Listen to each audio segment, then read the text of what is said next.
Hi friends, Assalamu alaikum. Once again welcome back to my channel. ഇന്ന് നമുക്ക് ഒരു vegetable biryani try ചെയ്ത് നോക്കാം. അതിനുവേണ്ടി ഒരു വലിയ ഉരുളക്കിഴങ്ങ്, ഒരു വലിയ ക്യാരറ്റ്, 4-5 ബീൻസ്, ഒരു വലിയ പച്ചക്കായ് മുറിച്ചെടുത്തിട്ടുണ്ട്. ഇത് സോയാ ചങ്ക്സ് ഫ്രൈ ചെയ്തെടുത്തിട്ടുള്ളതാണ്. ഇത് കുറച്ചെടുത്ത് വെള്ളത്തിലിട്ട് വേവിച്ചിട്ട് അതിലെ വെള്ളം കളഞ്ഞിട്ട് വേറൊരു വെള്ളത്തിൽ 3-4 പ്രാവശ്യം കഴുകി ആ വെള്ളം പിഴിഞ്ഞ് കളഞ്ഞ് കുറച്ച് ഉപ്പും മഞ്ഞൾപ്പൊടിയും മുളക് പൊടിയും ഇട്ട് വേവിച്ചിട്ട് അതിലേക്ക് കുറച്ച് നെയ്യ് ഒഴിച്ച് ഫ്രൈ ചെയ്തെടുത്തിട്ടുള്ളതാണ്. പിന്നെ 4 വലിയ തക്കാളി എടുത്തിട്ടുണ്ട്, 2 വലിയ സവാള, ഇഞ്ചി വെളുത്തുള്ളി പച്ചമുളക് പേസ്റ്റും എടുത്തിട്ടുണ്ട്, കുറച്ച് ഗ്രീൻ പീസും വേവിച്ചെടുത്തിട്ടുണ്ട്. ഒരു പാൻ എടുത്ത് അതിലേക്ക് കുറച്ച് വെളിച്ചെണ്ണ ഒഴിച്ചു കൊടുക്കുക. ഇതിലേക്ക് കുറച്ച് നെയ്യും കൂടി ചേർത്ത് ഇഞ്ചി വെളുത്തുള്ളി പച്ചമുളക് പേസ്റ്റ് ഇട്ട് കൊടുത്ത് അതിൻ്റെ ഒരു പച്ച മണം മാറുന്നത് വരെ ഇളക്കി കൊടുക്കുക.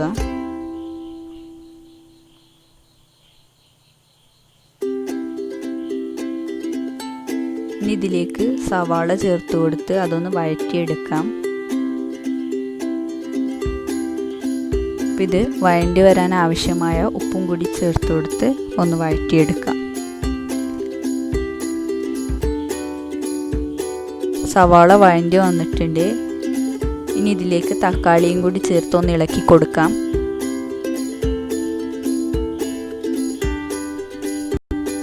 ഇനി ഇതൊന്ന് അടച്ചു വെക്കാം. ഇത് ഏകദേശം വെന്ത് വന്നിട്ടുണ്ട്. ഇനി ഇതിലേക്ക് നമ്മൾ നേരത്തെ മുറിച്ച് വെച്ചിട്ടുള്ള വെജിറ്റബിൾസ് ചേർത്ത് കൊടുക്കാം.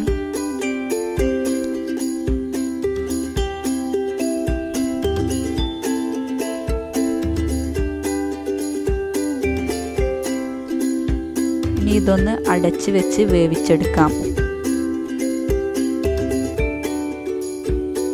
ഇതൊന്ന് ഇടയ്ക്കിടെ ഇളക്കി കൊടുക്കണം.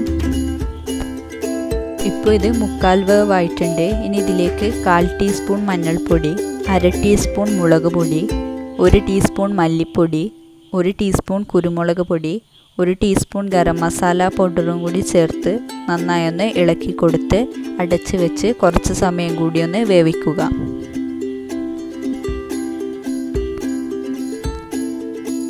ഇപ്പോൾ മസാല വെന്ത് വരുന്ന സമയം കൊണ്ട് നെയ്ച്ചോറ് ഉണ്ടാക്കാൻ വേണ്ടിയിട്ട് അടുപ്പത്ത് പാത്രം വെച്ചിട്ടുണ്ട്. ഇതിലേക്ക് 2 ടേബിൾ സ്പൂൺ നെയ്യും 4 ടേബിൾ സ്പൂൺ വെളിച്ചെണ്ണയും ഒഴിച്ചു കൊടുക്കുക. ഇതിലേക്ക് ഒരു സവാളയുടെ 1/4 ഭാഗം മുറിച്ചിട്ട് കൊടുക്കുക. ഇതിലേക്ക് ഒരു കഷ്ണം പട്ട, ഗ്രാമ്പൂ, ഒരു ഏലക്കായും കൂടി ഇട്ട് കൊടുത്ത് 9 കപ്പ് വെള്ളം ഒഴിച്ചു കൊടുക്കുക. ഇവിടെ 6 കപ്പ് അരിക്കാണ് 9 കപ്പ് വെള്ളം ഒഴിച്ചു കൊടുത്തിട്ടുള്ളത്. ഇനി ഇതിലേക്ക് ആവശ്യത്തിന് ഉപ്പും കൂടിയിട്ട് ഇതൊന്ന് അടച്ച് വെച്ച് തിളപ്പിച്ചെടുക്കാം. ഇപ്പോൾ വെള്ളം തിളച്ച് വന്നിട്ടുണ്ട്. ഇനി ഇതിലേക്ക് 6 കപ്പ് അരി ഇട്ട് കൊടുക്കാം. ഇനി ഇതൊന്ന് ഇളക്കി കൊടുത്ത് അടച്ച് വെച്ച് വേവിച്ചെടുക്കാം. അരി വെന്ത് വരുന്ന സമയം കൊണ്ട് നമുക്ക് മസാലയിലേക്ക് ഗ്രീൻ പീസ് ചേർത്ത് കൊടുത്ത് അതൊന്ന് ഇളക്കി കൊടുക്കുക. ഇതിലേക്ക് ഒരു ചെറുനാരങ്ങയുടെ നീര് ചേർത്ത് കൊടുക്കുക. ഇതിലേക്ക് കുറച്ച് മല്ലിയിലയും 1/2 ടീസ്പൂൺ ഗരം മസാല പൗഡർ, കുറച്ച് വെളിച്ചെണ്ണയും കൂടി ചേർത്ത് നന്നായി ഒന്ന് ഇളക്കി കൊടുക്കുക. ഇതൊരു 5 മിനിറ്റും കൂടി വേവിച്ചെടുത്താൽ നമ്മുടെ മസാല റെഡിയാവും. അപ്പോൾ അരി തിളച്ച് വരുന്നുണ്ട്. ഇത് കുറച്ച് സമയം കൂടി ഒന്ന് അടച്ച് വെച്ച് വേവിച്ചെടുക്കണം. അപ്പോൾ ഇതിലെ വെള്ളമൊക്കെ ഏകദേശം വറ്റി വന്നിട്ടുണ്ട്. ഇനി ഇത് കുറച്ച് സമയം കൂടി ലോ ഫ്ലെയിമിലിട്ട് ഒന്നും കൂടി വേവിച്ചെടുക്കാം. അപ്പോൾ നമ്മുടെ ബിരിയാണി മസാല ഇവിടെ റെഡി ആയിട്ടുണ്ട്. ഇതൊന്ന് ഇളക്കി കൊടുക്കുക.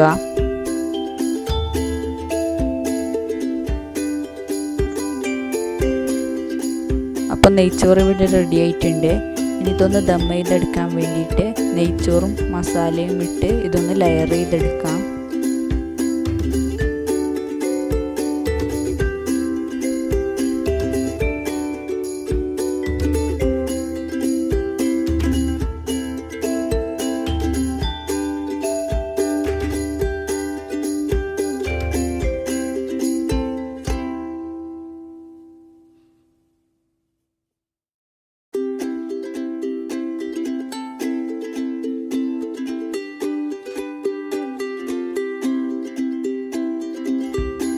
ഇത് അടച്ച് വെച്ച് ലോ ഫ്ലെയിമിൽ 20 മിനിറ്റ് ഒന്ന് ദം ചെയ്തെടുക്കണം.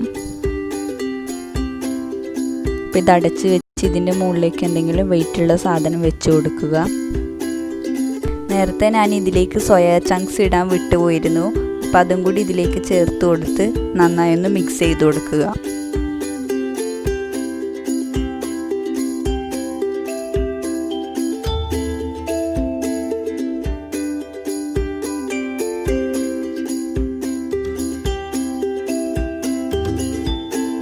ഈ വീഡിയോ നിങ്ങൾക്ക് ഇഷ്ടമായെങ്കിൽ ലൈക്ക് ചെയ്യുക.